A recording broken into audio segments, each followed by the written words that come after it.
వి gold trusted gold buyers మీరు తాకట్టు పెట్టిన బంగారాన్ని విడిపించి ఈ రోజు ఉన్న మార్కెట్ ధరకు కొనబడను.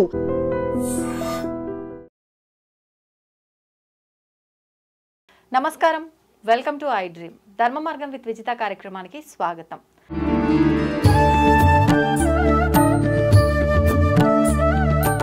నమస్కారం అమ్మా.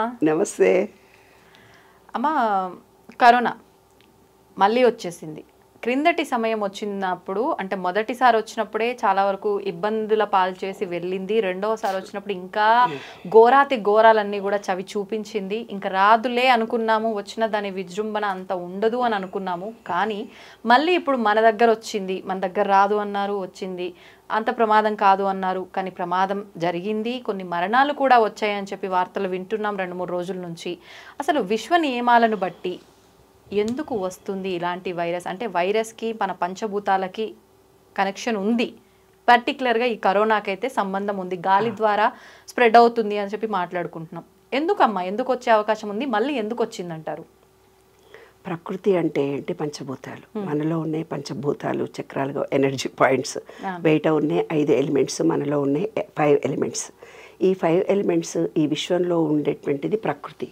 ఈ ప్రకృతి అనే దాంట్లో చాలా జీవాలను చూడు. ప్రతి దేవుడు వెనక ఒక పక్షో వాహనంగా ఉంటుంది కదా.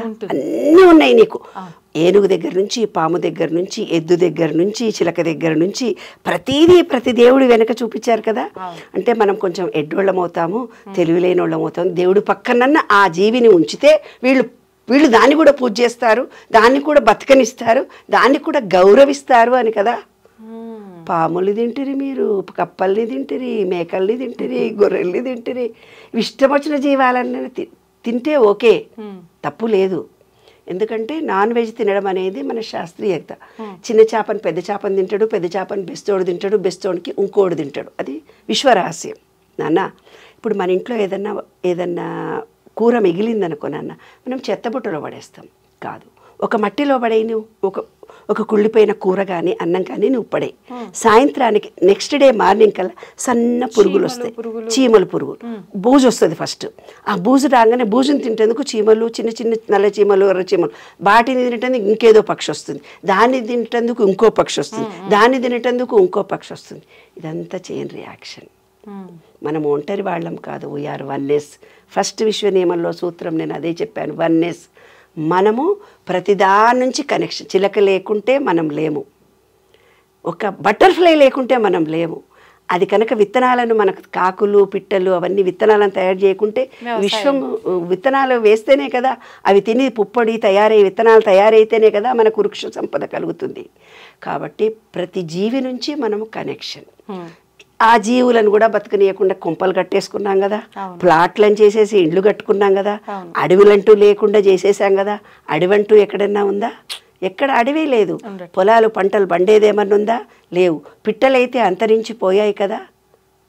చిలకలు, పక్షులు, నెమళ్ళు, గిలగిల గిలగిల గిలగిల కోతులు వాళ్ళ రోడ్ల మీద పడుతున్నాయి. అంటే వాటి జీవారణ్యం బ్రతకకుండా ఇండ్లు కట్టేసాము, చెట్లు లేకుండా చేశాము. అంటే ప్రకృతిని పూర్తిగా మన తెలివితేటలతోటి విధ్వంసం చేశాము. ఇవాళ మన బ్రెయిన్ లేకుండా ఆర్టిఫిషియల్ ఇంటెలిజెన్స్కి ఆధారపడ్డాము. వెనకటికి ఫోన్ నెంబర్లు గుర్తుండేవి కదా, ఇప్పుడు ఏముంది? లెక్కలు చేయాలంటే సెల్ ఫోన్ ఉందే లెక్క చేస్తాం. లెక్క బుర్రతో చేయట్లేదు, సెల్ ఫోన్తో చేస్తున్నాం. కాబట్టి మనం టోటల్గా దేని మీద ఆధారపడుతున్నాము? యంత్రాల మీద ఆధారపడి ప్రకృతిని విధ్వంసం చేస్తున్నాము. నిన్న ఒక రూమ్లో వేసి ఒక వ్యక్తి కొట్టాడు. తండ్రో మీ కొడుకో ఎవరో సమ్ ఎక్స్ పర్సన్ నిన్ను కొట్టాడు.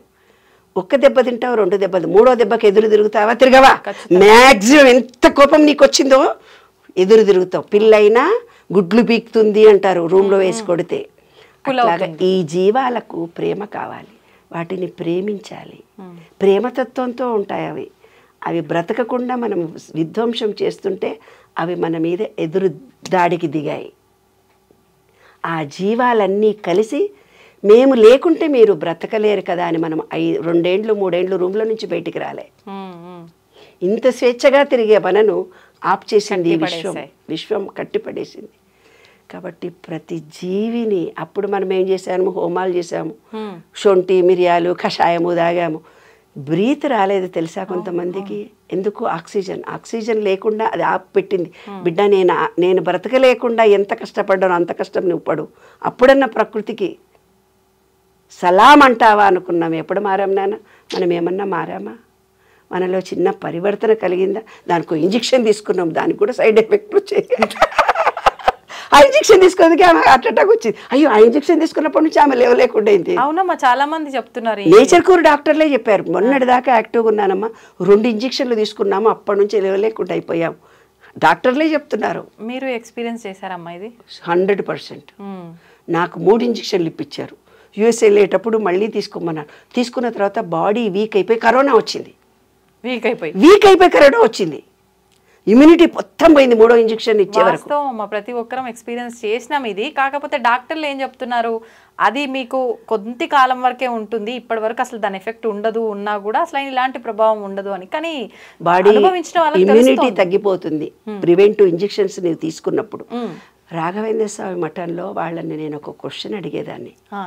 పీఠాధిపతులు కదండి మీరు, మీకు జబ్బులు ఏవైనా వస్తాయా? రమణ మహర్షి కూడా క్యాన్సర్ ఏదో వచ్చింది కదా, చెప్తాను. ఏదైతే తాను అనుభవించాలి, ఒక వ్యక్తికి తలనొప్పి వచ్చింది, తలనొప్పి వస్తే తలనొప్పిని అనుభవించాలి. అనుభవించకుండా ట్యాబ్లెట్ వేసుకొని తగ్గించుకున్నాడు కదా, సైడ్ ఎఫెక్ట్ వస్తుంది. ఏ బాధ అయితే నువ్వు పడాలో ఆ బాధను నేను ఓడ్చుకోవాలమ్మా. పీఠాధిపతులు చెప్పారు. ఎన్ని మందులు వాడినా ఆ బాధ ఎంత పడాలనో, అంటే ఆ శరీరాన్ని నువ్వు శిక్షించావు, ఆ శరీరాన్ని నువ్వు పట్టించుకోలేదు. తలనొప్పి వస్తుంది, తలనొప్పి వస్తే జండుబం తీసుకొని ఇలా రాయగానే, ప్రేమగా రాయగానే తగ్గిపోతుంది. అంటే ఈ పార్ట్ నీ ప్రేమ కోసం తప్పించింది. మోకాలు నొప్పి వచ్చింది నీకు, ఇలా రాయగానే తగ్గిపోతుంది.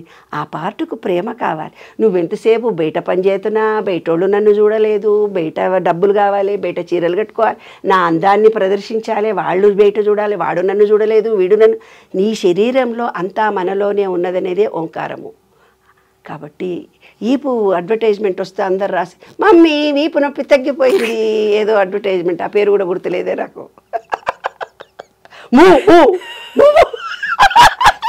అంటే ఆమె పని చేసి చేసి చేసి అలసిపోయిన నడుమును ఆమె పట్టించుకోలేదు. అందుకని ఆమెకు నడుము నొప్పి వస్తే ఇంటిల్లిపాది కొడుకు మొగుడు రాయగానే తగ్గిపోయింది, ప్రేమించగానే. మరి ఆ జీవులను ఎవరు ప్రేమిస్తారు? ఆ పక్షులను ఎవరు ప్రేమిస్తారు? ఆ పక్షులు అల్లల్లాడిపోతున్నాయి, తినడానికి తిండి గింజలు లేక. ఏమంటారు, పావురాలు ఇండ్లళ్ళ మీద పడి ఏది పెడితే తింటున్నాయి. రాళ్లల్లో బియ్యం వేస్తే కూడా ఏరుకొని తింటున్నాయి, రాళ్లను కూడా. బియ్యం వేస్తే, అన్నం వేస్తే ముట్టుకోవవి, కానీ అన్నం కూడా తింటున్నాయి వాళ్ళ రేపు. ఎందుకు? అవి బతకడానికి. మనము ప్రకృతిని సర్వనాశనం చేసాం. ప్రకృతిలో మనం జీవించటం లేదు, మట్టిలో కాళ్ళు పెట్టడం లేదు, నీళ్లల్లో మనం తడవటం లేదు, సూర్యకిరణాలు మన బాడీకి తగలటం లేదు, స్వచ్ఛమైన గాలి గార్డెన్లో ఉండి మనం పీల్చుకోవటం లేదు, స్వచ్ఛమైన ఆకాశాన్ని మనం చూడటం లేదు. మనము 4 గదుల్లో ఏసీ రూముల్లో బ్రతుకుతున్నాము. ఆ విశ్వంలో ఏం జరుగుతుంది? విశ్వ పరిణామంలో భూకంపాలే వస్తున్నాయి. తప్పనిసరిగా ఇంకా భూకంపాలు, ప్రళయాలు ఇంకా ఎక్కువ అవుతాయి. ఎందుకు అంటే ఈ భూమిలో వేడి ఎక్కువైపోతుంది. కంప్యూటర్లు, ల్యాప్టాప్లు, ప్లాస్టిక్. మా ఇంట్లోనే 2 డబ్బాలు నిండిపోతాయి ప్లాస్టిక్ కవర్లు. ఆ రోజు కొన్నాయి, పాల ప్యాకెట్ దగ్గర నుంచి, కూరగాయల ప్యాకెట్ దగ్గర నుంచి. అది ఒక్క మా ఇంట్లోనే అంత ప్లాస్టిక్. అంటే లక్షల ఇండ్లు, వేల మంది, కోట్ల మంది. ఆ ప్లాస్టిక్ అంతా ఎక్కడ పోతుంది? సముద్రంలో పోతుంది. సముద్రంలో ఎండ నుంచి ఎండ తగలాలి. ఈ సంవత్సరం ఏమైంది? నిన్న మొన్న ఎండాకాలంలో మనకేమైపోయింది? వర్షాలు పడ్డాయి. మీరు అనుకున్నారు చల్లగా బాగుందని. రేపు జూన్లో వర్షాలు పడే టైంలో పడవు. అవును. ఎప్పుడైతే సూర్యకిరణాలు 3 నెలలు ఎండ ఉంటుందో ఆ నీటి ఆవిర్లుగా మారి మేఘాలుగా మారుతాయి. ఆ మేఘాలు వర్షిస్తే తప్ప మనకు వర్షం పడదు. అంటే ఈసారి మనకు వర్షాలు పడవు అని అర్థం. ఇన్ని లక్షల మంది, కోట్ల మంది ట్యాంకర్లు తెచ్చుకుంటున్నారే, అంటే ఈ ప్రకృతిని మీరు ఎంత విధ్వంసం చేస్తున్నారు. ఈ పక్షులను ప్రేమించండి, ఈ జీవాలను ప్రేమించండి, ఈ జీవులను ప్రేమించండి. మీరు ఒక చెట్టును పెంచండి, మీ ఇంట్లో ఉండే అన్నం ఏదైనా మిగిలితే మట్టిలో పోయండి, పురుగులు వస్తాయి, ఆ పురుగుల నుంచి ఇంకో పురుగు. మన చుట్టూ ఎన్ని జీవాలు ఉంటాయో తెలిసినా, ఫంగస్ అంటారే, అవి మనకు కనపడకుండా ఉంటాయి, కానీ అవి మనకు హామ్ చేయవు, మనకు మేలు చేస్తున్నాయి. మన దగ్గరకు వచ్చే సూక్ష్మ క్రిములను అవి తినేస్తున్నాయి, మనకు ఎలర్జీలు రాకుండా చేస్తున్నాయి. అటువంటి విశ్వాన్ని ప్రేమించడం లేదే, నిన్ను నీవు ప్రేమించుకోవడం లేదే. మనం ఎక్కడుంటున్నాం?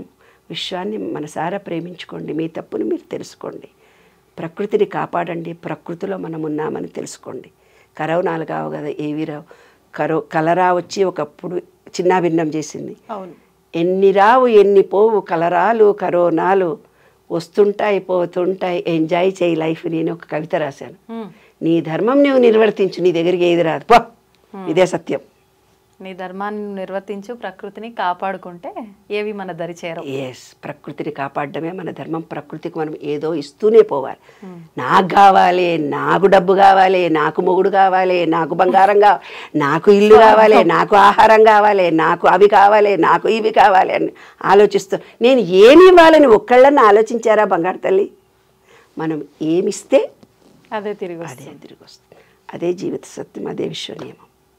వాస్తవాలమ్మా మీరు చెప్పినవి అన్నీ కూడా. నిజంగా ప్రతి ఒక్కరు దృష్టిలో పెట్టుకోవాలి ఈ విషయాలన్నీ కూడా. ధన్యవాదాలమ్మా. Thank you. తవ్వండి, తవ్వుతూనే శివలింగం సరే దాన్ని అట్లా కప్పేసేయండి, చూపించదండి. మూర్తి పూజ కాదు, సాక్షాత్ బ్రజేంద్ర నందన భగవాన్ ఉన్నారు మూర్తిలో. ఏమీ ఆశించకుండా ఆరాధించే వాళ్ళు కూడా ఉన్నారా ప్రభుజీ? నిజమైన భక్తి అంటే మనకు తెలియదు కాబట్టి